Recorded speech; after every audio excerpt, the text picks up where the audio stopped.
Imagine you are facing the endless suffering and excruciating pain of death. Your doctor has already informed you that your days are numbered. Any day could be your last. You lay awake at night in discomfort and feeling tortured by your disease. You're miserable and in desperate need of terminating your agony, but you have no one to turn to. You can't ask your beloved loved ones because that might end up destroying them. And you can't do anything on your own because it would result in the same outcome.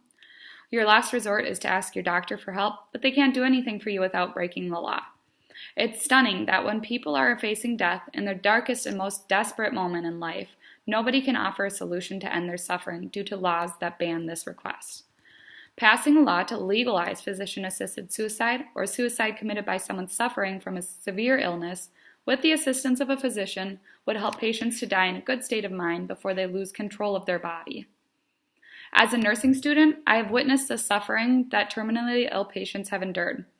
I've had patients tell me, as well as their families, on several different occasions, that they want to end their suffering. I can only hope that if I'm ever faced with this torture, that I would be given the opportunity to ask my physician for help in ending my suffering. If one day you may encounter this misfortune, you too might want to explore the option of physician-assisted suicide, which is why it's so important to be an advocate and understand this topic. Today, I will prove the need for physician-assisted suicide by explaining the qualifications needed in order to undergo physician-assisted suicide, the states that are already practicing physician-assisted suicide, as well as some real-life examples of people in this horrible situation that need physician-assisted suicide. Throughout time, more and more people are suffering from terminal illnesses and are seeking ways to escape their suffering in several different ways. I feel like the more that life has gone on and with how things are going in life, there's a lot more terminal illnesses out there, and this is becoming more and more frequent that people are put in this situation.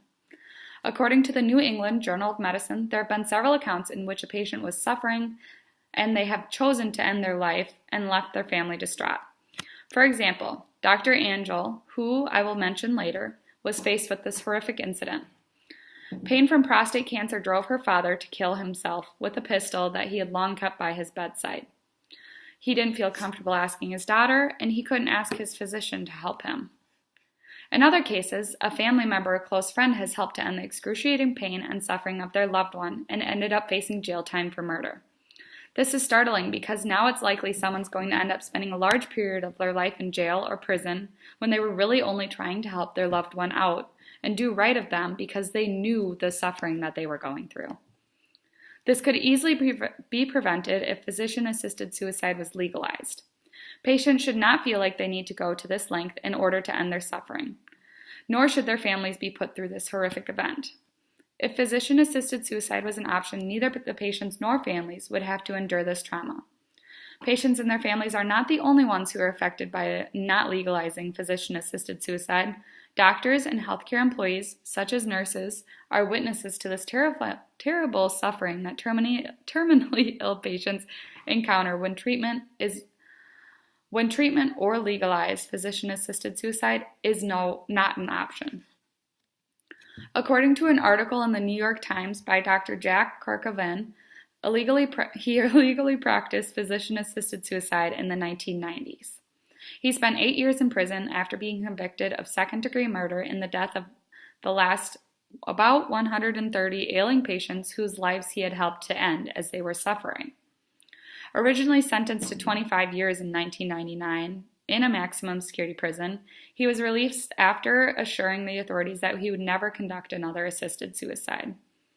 He wasn't a bad person, nor did he deserve the injustice that he was served, as he was only trying to do right by his patients, as he saw that they were suffering. He simply witnessed the first-hand pain that patients go through, and he was trying to do right as a doctor by putting his patients first. Today, I would like to share the story of a 29-year-old woman named Brittany Maynard, who has come to light according to KTLA Channel 5 News of Los Angeles. She had recently been married and diagnosed with brain cancer while on vacation with her husband. She had been given 10 years to live, but with the terrible news that her brain tumor had progressed to glioblastoma multiforme, the deadliest form of brain cancer, her life expectancy was shot down to 6 months or less. and even with treatment, her days would be numbered. After being informed that the time she had left would be slow and painful, she wanted to end her life. She planned to move from San Francisco to Oregon in order to be eligible for the state's Death with Dignity Act. She spent her final weeks advocating in behalf of the life rights advocacy organization Compassion and Choices for Death with Dignity laws to be enacted in California. When being faced with something so drastic and terrifying, I believe that patients should be granted the right to end their suffering, if they wish, just as Brittany Maynard did. They shouldn't have to go through the agony that awaits them in the end. They will face the same result either way, death. And the difference between it is a lot of suffering in between, or ending it while you're able to speak for yourself and you're able to move on your own still. As Maynard stated before her planned death on November 1st, she hopes to enjoy however many days she has left on this beautiful earth. The reason to consider life and what's of value is to make sure you're not missing out. Seize the day. What's important to you? What do you care about? What matters? Pursue that and forget the rest. She was competent in her last days, and she was happy, something her family will hold dearly as the last memory of her. She received all of this media because of a video that she posted on YouTube expressing her feelings, but many others don't do this. It's just one example of thousands out there that did not receive the kind of attention from the world, but still face the same hardships. Maynard did and illustrated that terminally ill patients should be granted the right to terminate their suffering upon their request.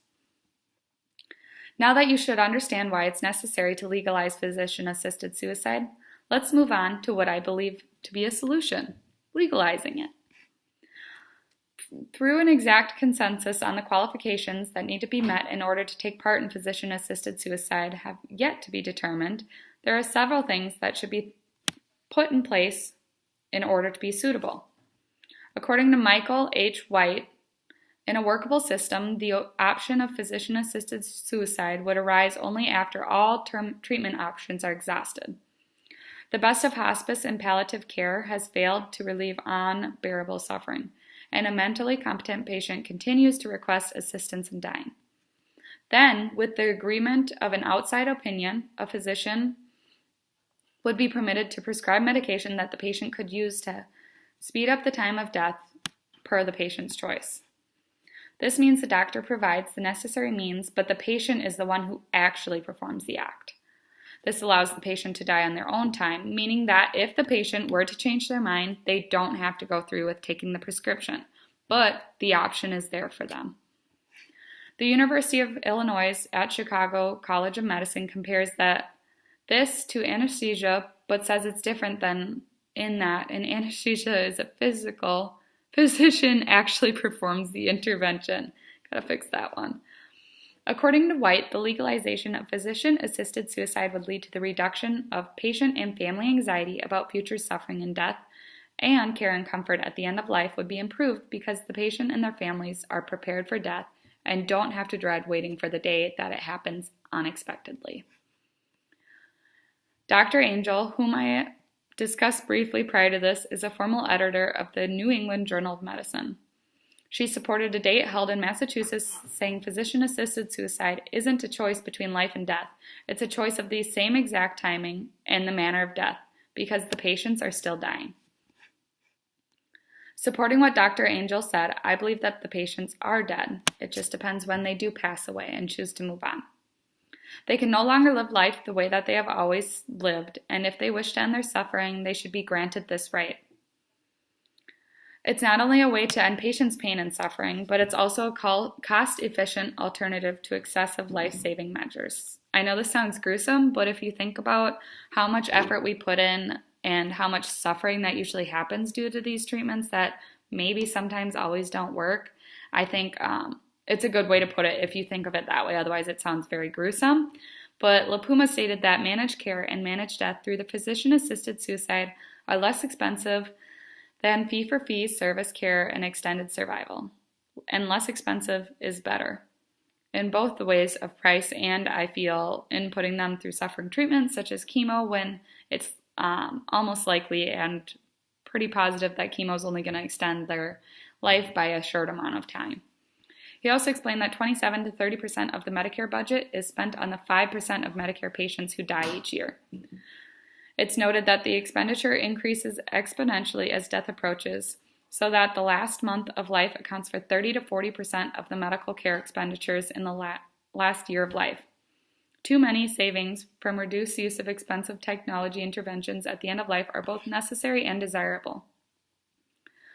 Now that I've explained the main qualifications to become a candidate for physician-assisted suicide, which is a possible solution, as well as the economical benefits, I will continue to convince you that practice is a good idea by discussing the states that have already implemented and now perform physician-assisted suicide.